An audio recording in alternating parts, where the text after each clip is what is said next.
The moment I parked my brand new Rolls-Royce Ghost, I saw her in the rearview mirror, storming at me like I'd just robbed a bank. But I hadn't stolen anything, except maybe her sense of superiority.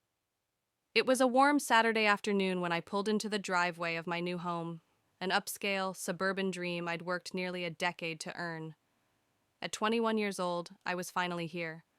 A house I bought with the payout from my tech startup acquisition. A car I bought not to show off, but to celebrate. But apparently, not everyone saw it that way. The moment the engine purred to a stop, I noticed her approaching. A middle-aged woman with a platinum blonde bob, designer sunglasses perched on her nose, pastel cardigan flailing behind her like a flag of war. She was marching, no, charging, across the street like a soldier on a mission. She didn't knock. She didn't wave. She came right up to the driver's side door of my Rolls and screamed, "Excuse me!" Her voice cut through the air, shrill and commanding. I lowered the window slightly. "Yes? Who are you?" she demanded. "And what are you doing with this vehicle?" I stepped out calmly, key fob in hand. "I'm Jason. Just moved in. 1542 Oakwood Drive." She looked me up and down like a TSA agent with a grudge, eyes darting over my jeans and button-up shirt, her face twitching with disbelief. "That's impossible," she snapped. "The Millers sold their house to a young professional. You look like you just graduated high school." I offered a polite smile. "I'm 21, actually. Bought the Miller place last month. The sale closed last week." Her jaw clenched. Her eyes narrowed. She stepped back and circled the Rolls-Royce slowly, like she was inspecting a crime scene. "No one your age owns a car like this unless they stole it," she declared. "I'm calling the police." I blinked. "Excuse me?"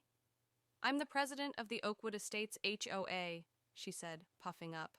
"And I don't recall approving anyone like you. You can't just show up here in a luxury car and expect people not to ask questions." "Karen," I said. Yes, her name was actually Karen because of course it was. That's not how real estate works. The Millers sold the house. The title was transferred legally. I have all the paperwork. She scoffed. "I've seen fake documents before. My nephew works in cybersecurity." Before I could respond, she pulled out her phone and dialed 911, loudly, dramatically, while keeping intense eye contact like she was daring me to run. "Yes, officer," she said with theatrical panic. "There's a suspicious young man driving a Rolls-Royce. I believe it's a stolen vehicle. He claims he owns the house at 1542 Oakwood, but I'm the HOA president and I never approved him. Please hurry." She ended the call with a smug look of satisfaction. "I suggest you don't leave," she sneered. "I'm not going anywhere," I said calmly. "This is my house, and this is my car. Would you like to see the registration?" She waved me off. "Spare me the forgeries. People like you think you can buy your way into communities like this."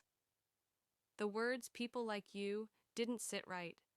It wasn't just my age she was questioning. It was my skin, my presence, my right to exist in that space. But I didn't let it show.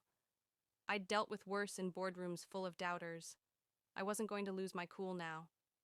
Just then, 2 squad cars rolled up. Karen straightened her cardigan like it was a badge of honor and met the officers with fake relief. "Thank God!" she exclaimed. "This man stole a luxury vehicle and is trying to move into a house he doesn't own." The older officer, gray hair, calm face, turned to me. "Sir, can we see your license and registration?" "Of course," I said, handing them over. "My name's Jason Chen. The car's mine. The house is mine. She's mistaken."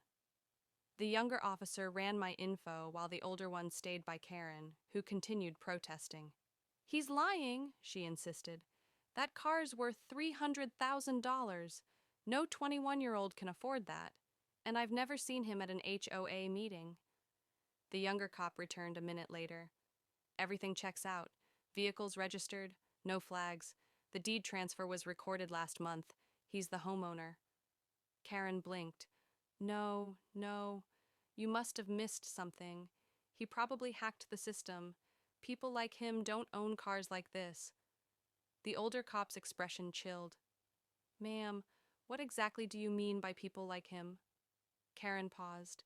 "I mean, young people, irresponsible types."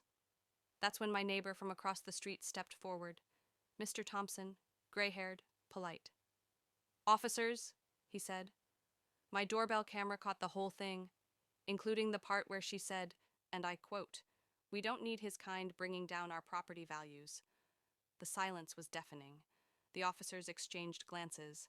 The older one turned to me. "Sir, thank you for your cooperation. You're free to continue moving in." He then turned to Karen, his voice ice.